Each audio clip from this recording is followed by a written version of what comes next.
galera! Caramba, 2021! Estamos aqui juntos. Eu espero que vocês tenham tido uma virada assim de muita reflexão, de muito fortalecimento interior para o ano que vai começar. E nós não poderíamos iniciar de forma mais legal e topzera do que tendo neste episódio um review do filme Soul, lançado aí pela Disney, né, a Pixar, e que foi ao ar no dia 25 de dezembro para aqueles que são assinantes do Disney Plus. Filme maravilhoso que fala da vida espiritual, mostra uma perspectiva de como poderia ser após a morte, mostrando que a vida continua, que o negócio é agitado por lá. E para nós espíritas, esse filme se torna então ainda mais especial.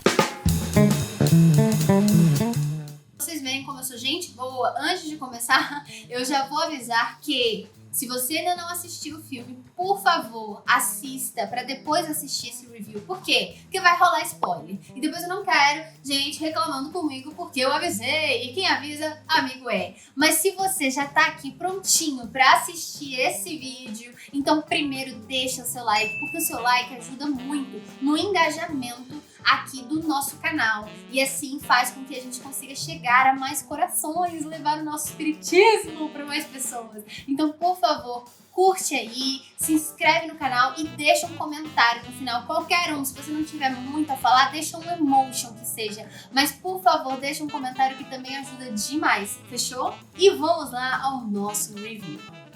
Tudo começa mostrando a vida do nosso personagem, um professor de música, pianista, que amava a música, tinha uma grande paixão por ela, tinha grandes sonhos, várias expectativas ainda não realizadas de cunho profissional, pouco apoio, né, principalmente da sua mãe, apesar de alguns amigos o apoiarem, quando de repente sofre um acidente.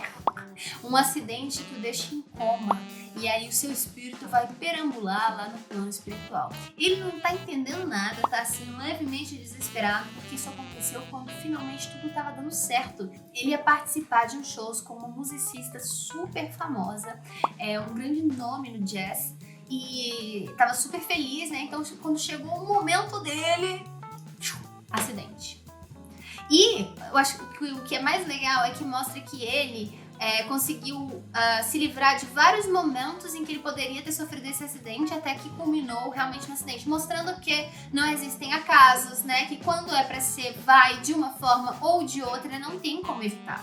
Aí é legal que na hora que ele se encontra no plano espiritual, ele tá numa espécie de esteira que tá levando pra uma luz assim muito forte, ele fica morrendo de medo e tenta fugir daquilo, voltar pra terra e tudo mais, e vai no sentido inverso, mas aí ele é atraído por uma força muito grande que o leva para uma outra parte desse plano espiritual. Aí a gente vê que tudo é sintonia, né? E que, querendo ou não, o espírito, mais do que pela sua vontade, ele é atraído pelo que ele está emitindo.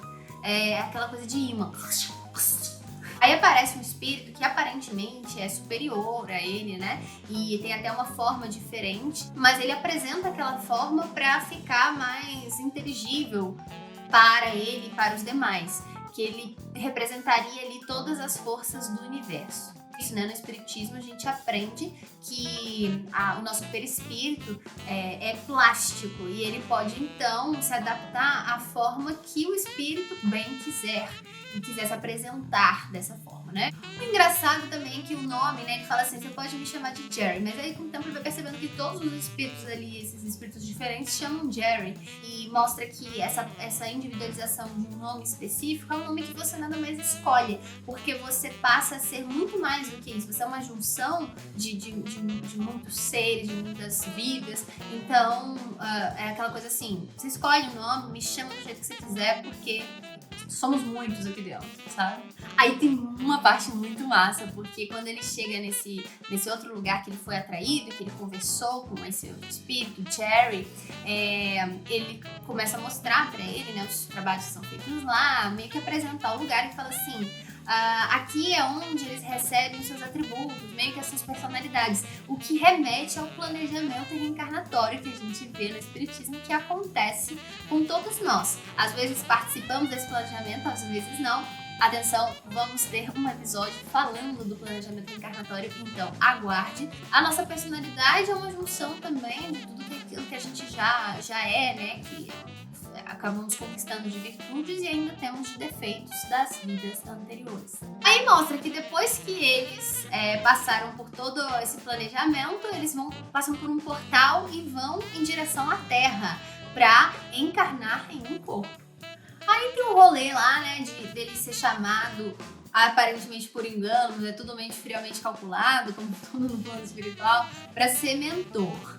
E ele não queria vir não, mas quando percebeu que se não fosse isso, ele ia ter que voltar para aquela esteira que estava levando para aquela luz esquisita, e ele achando que aquilo significava o seu desencarne, ele então aceita ser mentor, tá tendo uma palestra lá para os mentores, e ele diz assim, olha, vocês não se lembram, mas vocês já estiveram aqui antes. Eu acho muito legal essa parte, porque eu acho que é uma parte que fala nas entrelinhas da reencarnação, porque o filme trata muito da encarnação, mas não abordou diretamente a reencarnação. Mas quando ele diz vocês já estiveram aqui antes e não se lembram, só pode ser de algum outro momento em que eles estiveram ali enquanto espíritos, mas por causa do véu do esquecimento que acontece quando a gente reencarna depois do desencarne, às vezes não lembremos, não quer dizer que não aconteceu. Aí ele faz lá uma apresentação dos espíritos que estão prontos para reencarnar, já tiveram vários atributos preenchidos através do planejamento reencarnatório,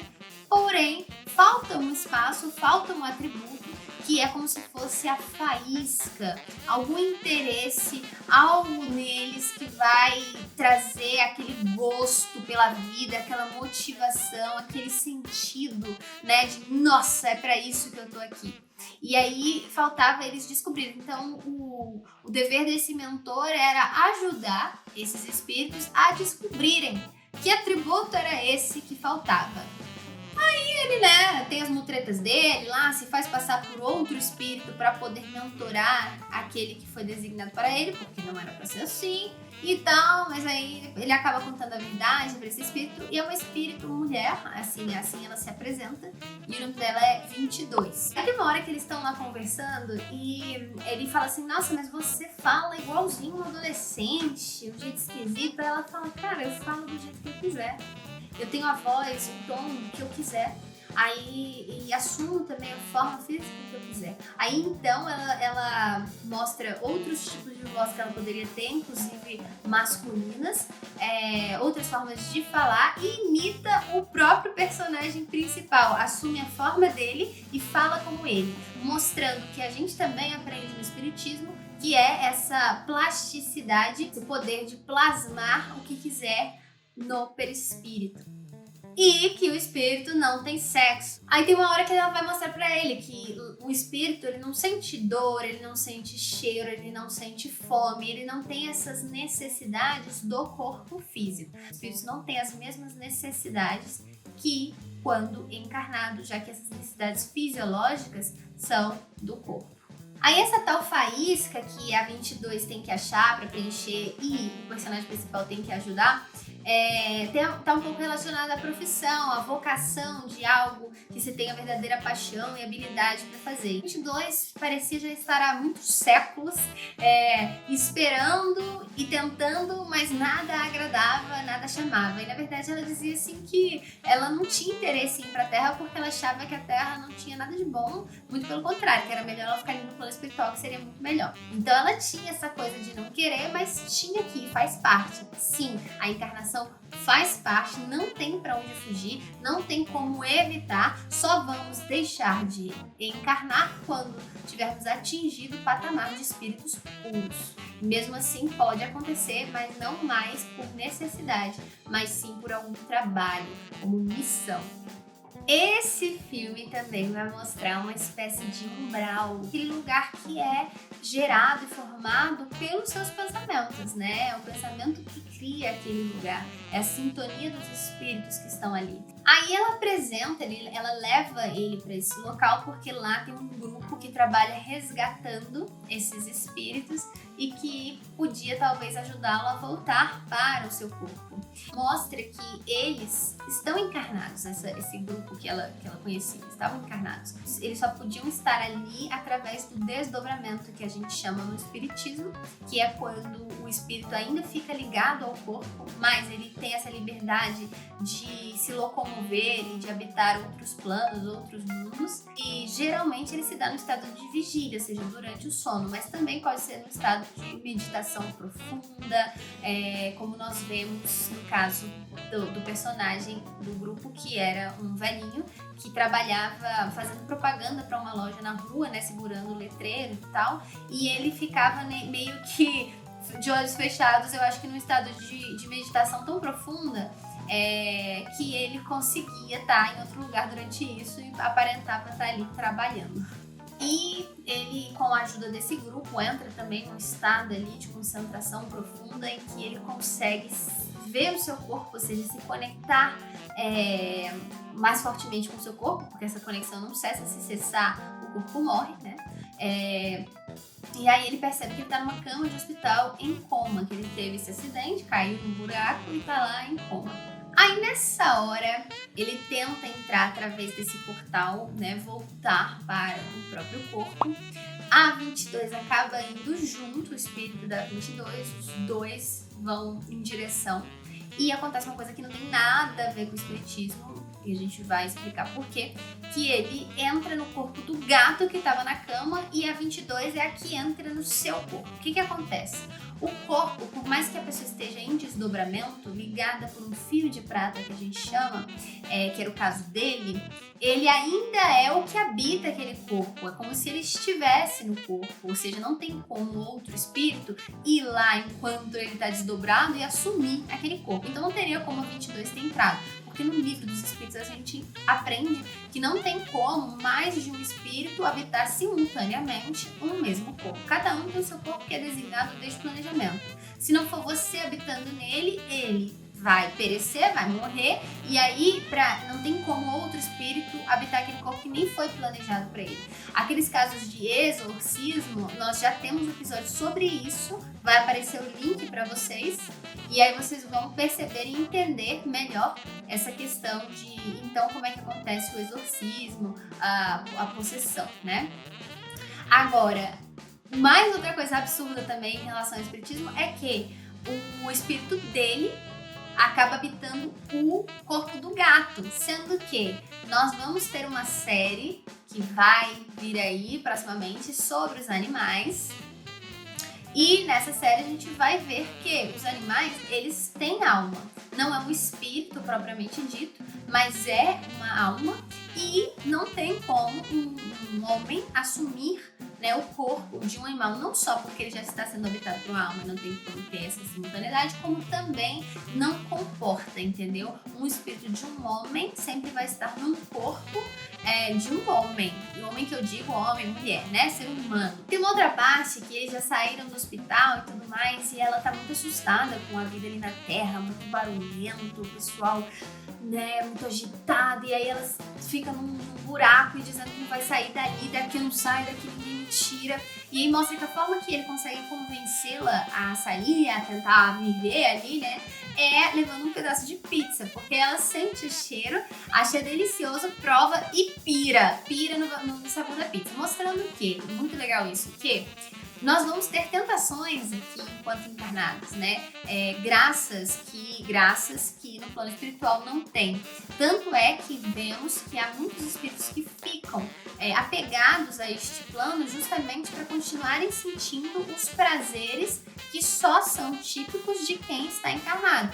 Então, vemos muito isso com relação às drogas, em relação, né, drogas de todos os tipos, lícitas e ilícitas, então bebida alcoólica também, em relação às relações sexuais, ao prazer do sexo, em relação ao prazer da comida, né, do sabor da comida, então fazem a pessoa ser mais gulosa, aquela coisa básica, e entre vários outros. E que são prazeres também que Deus permite que a gente tenha aqui enquanto encarnados, para que vejamos graça em estar aqui, não é mesmo? Porque se não fosse isso, aí é óbvio que a gente ia preferir estar no plano espiritual, né? Você já tem que ter alguma coisa de bom aqui para nos manter por aqui e ver a graça. Ainda assim, podemos nos perder no meio desses prazeres. Então é sempre um convite, um desafio ao equilíbrio.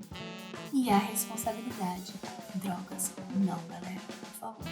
Aí acontecem várias situações legais, né, que eu não vou também aqui passar pelo filme todo, né? Senão eu vou contar o filme inteiro pra vocês, o programa vai ficar enorme, mas a gente vai citar algumas partes de experiências que eles têm legais de serem abordadas.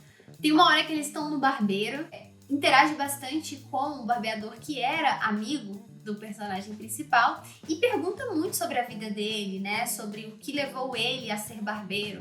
Coisas que o personagem principal, quando estava no seu corpo, jamais tinha feito. Só falava de si, só falava de jazz. E aí, então, na hora de ir embora, o barbeador comenta que ele tá muito diferente, mas que foi uma mudança pro bem. Como é que eu nunca soube da sua vida antes?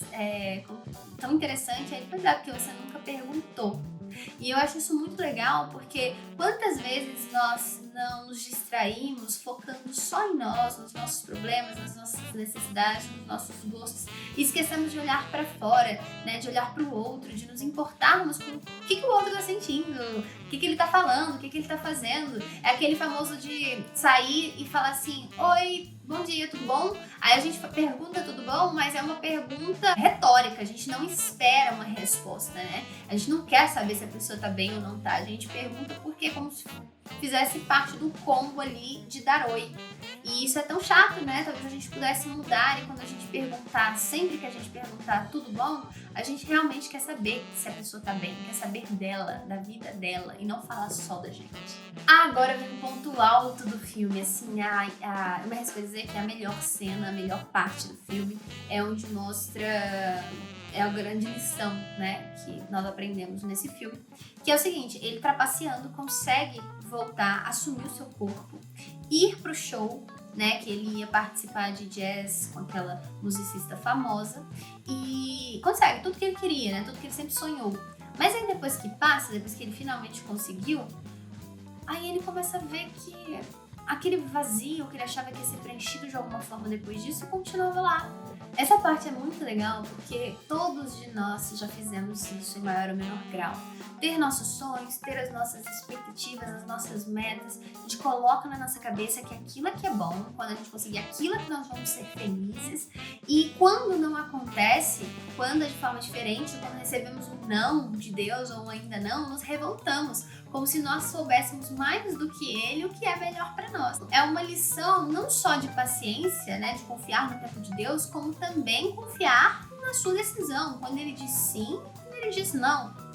Ele sabe melhor do que nós o que é melhor para nós. Aí ele começa a relembrar sua infância, lembra da mãe cuidando do pai ajudando ele a fazer o dever de casa, dele numa sacada assistindo fogos de artifício no céu, dele provando uma comida nova pela primeira vez em um restaurante, dele vendo folhas caindo de uma árvore, dele sentindo o vento batendo contra o seu próprio corpo, do metrô lotado, da vista que ele tinha sentado no trem enquanto voltava para casa, escrevendo partituras no quadro como professor, ajudando seus alunos, tocando piano anos depois para o seu pai já velhinho, ele no mar sentindo a água batendo em seus pés.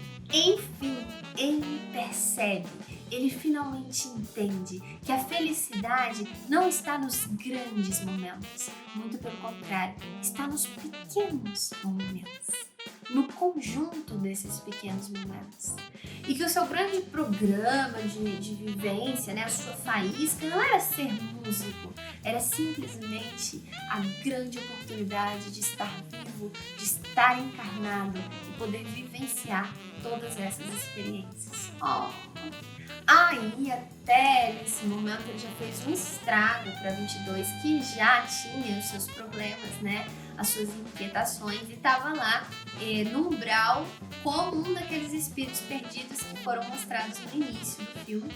E aí ele tem que ajudar, afinal de contas ele teve sua parcela de responsabilidade para ela ter chegado nesse ponto. E mostra muito legal essa parte, que ele entra dentro do monstro que ela criou, mostrando que o umbral, até mesmo que todos podem ver e sentir, muitas vezes é um pensamento dos espíritos que se materializou. E aí então tudo aquilo ali não passava de uma criação materializada por ela. Então o seu pensamento plasmou esse monstro, e aí dava pra ver que a sua maior inimiga ali dentro dela era ela mesma, que ficava dizendo: você é isso, você é aquilo, você não vai conseguir, e trazendo essa lição também que os nossos maiores inimigos somos nós mesmos. A gente fica achando que tem um monte de inimigo espalhado por aí, que os outros estão torcendo contra a gente, isso vai determinar nosso sucesso ou não, e aí a gente percebe um dia que na verdade tudo dependia de nós. E se nós não fomos capazes de alguma coisa, foi mais porque a gente não acreditou nas nossas potencialidades do que qualquer outra coisa, né? Aí ela fica bem, vai reencarnar, ele ajuda ela, levando até um certo momento ali do trajeto, e depois ele volta já mais maduro, pensando assim: bom, agora eu vou aceitar o que tiver que ser, né? Vou confiar. E aí ele resolve ir pra esteira, pra ir pra aquela grande luz onde desde o início a sua alma estava sendo levada, quando ele burlou as regras. Mas aí aparece um espírito, um Jerry, pra falar com ele e dizer que, de fato, ele ia desencarnar. Aquela esteira estava levando ele para essa passagem, digamos assim. Mas que com as suas atitudes ele conseguiu ganhar um tempo extra, né? E isso é muito legal, porque isso também é trazido pelo Espiritismo, de que apesar de nós termos um planejamento reencarnatório com uma idade estipulada e uma forma estipulada mais ou menos em geral de como vai ser e quando vai ser, isso pode mudar, tanto por atitudes ruins nossas que acabem adiantando o que era para ser bem depois, mas também podemos ganhar um tempo extra, dependendo do bem que estivermos fazendo, os tipos de pessoas que estivermos sendo, através do amor, podemos ganhar sim um tempinho extra. E foi o que aconteceu com ele. E antes dele voltar, a Jerry pergunta pra ele: mas e aí, como é que você vai viver a sua vida agora que você teve essa segunda chance? E ele disse assim: olha, eu não sei bem como eu vou viver a minha vida, não. O que eu sei é que eu vou aproveitar cada segundo dela. Ai, gente, que lindo, né? Esse filme é maravilhoso, fala sério. E assim, mostrando que é isso que você espera de nós. Valorize cada segundo que você estiver aqui encarnado. Consiga perceber a beleza de estar vivo. Consiga enxergar o lado bom que todas as coisas têm. Tudo tem um lado bom e tudo tem um lado ruim. Qual que a gente está escolhendo enxergar? E vamos viver, porque a oportunidade de estar encarnado aqui nos foi dada, nos foi confiada. Bora fazer valer a pena. E esse foi mais um Partiu Falar de Espiritismo. Obrigada a todos que assistiram até agora. Se você não deixou o seu like no início, agora é o seu momento. Deixa o seu like, deixa o seu comentário. Você já assistiu esse filme? Assistiu esse vídeo sem ter visto o filme? Viu um bando de spoiler, mas ficou com vontade de assistir também? Conta pra gente outras reflexões que você tenha feito a partir desse filme. Deixa aqui nos comentários. E se você não viu ainda, vá ver. Esse filme é demais.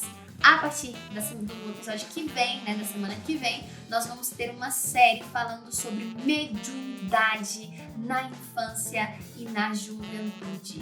Um tema muito perguntado por vocês. Vamos estar com 2 convidados super especiais que têm muita experiência sobre isso. E vocês se preparem, porque eu acho que a gente conseguiu cobrir aí todas as dúvidas de vocês em relação ao assunto.